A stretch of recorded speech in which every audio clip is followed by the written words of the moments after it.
gan hồ điệp. Mọi người sẽ dùng đến đuôi hoặc phải nhé. Đấy, mình sẽ để vào.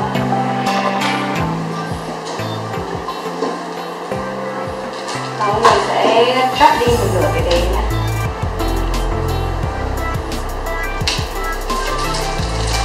Mình sẽ đều cắt góc cái nhỏ. Đây rồi. Mình chia ra 3 góc nhé. Ok. Sau từ giữa này, mọi người sẽ để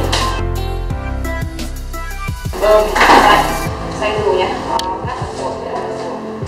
Cái này mình để và nó cắt là sổ. Để đi 2 cánh này nhé. Sau đó mình sẽ sử dụng đến một cái đuôi mai nhỏ nhé. Đuôi hồng nhỏ để mình đi.